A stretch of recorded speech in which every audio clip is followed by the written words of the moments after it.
We know that Paul made it clear to Timothy, preach the word. But I want to ask a very significant question.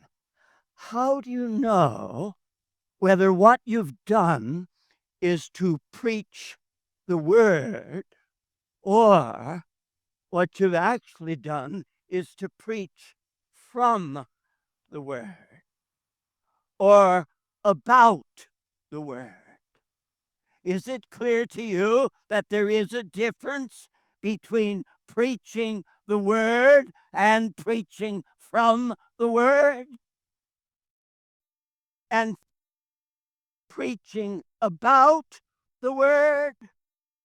Now, I know that a lot of ministers believe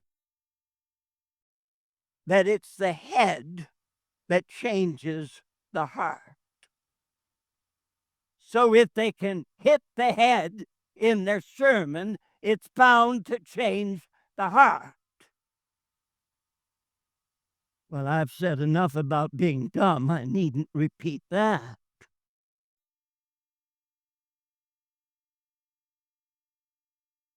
But how does a heart of stone affect a brain that's God dead? And how does a serious, burdened, earnest Christian proclaimer of divine truth discern whether he has preached the word or whether he has simply preached from it or about it?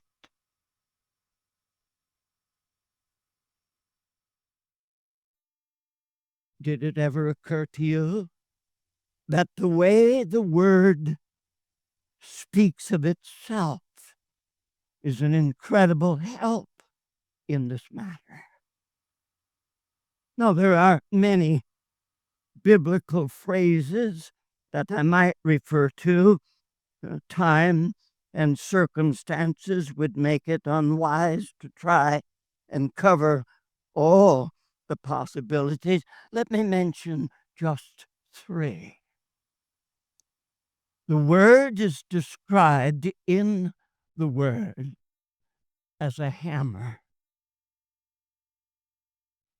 The word is described in the word as a fire. The word is described in the word as a sword. Is it not reasonable that if I have preached the word, there will be people who are hammered, who, like the hard rock, are smashed to pieces? Is it not reasonable to suppose that if I have preached the word, there will be those who will feel pierced by the sword of the Spirit? Is it not reasonable to suppose that there are those who have been cold and without passion who are set on fire for Jesus Christ if I have preached the word? Is it sensible to think that I have preached the word and nobody has been smashed, nobody has been pierced, nobody has been ignited?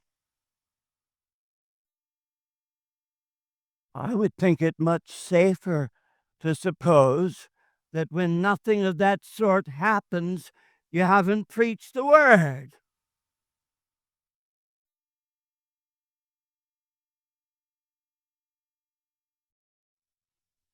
Now, this is not a subject that affects merely preachers, because, as I've said already, multitudes have reported to me the depth of their own personal concern that they are not really being ministered to.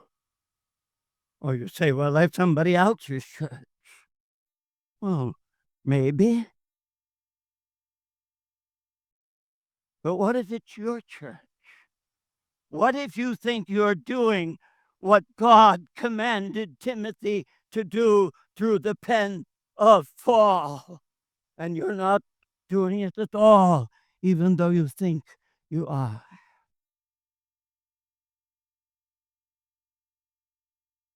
I believe that preaching is a high responsibility.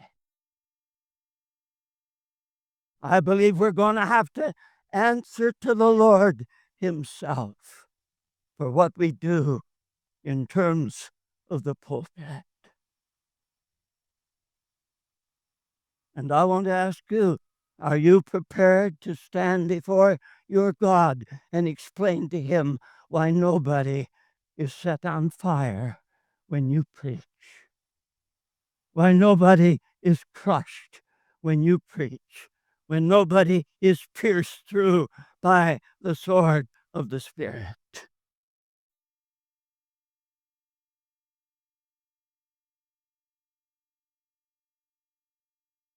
Now, we're not talking about some superior rank of preacher of extraordinary calling and proportion.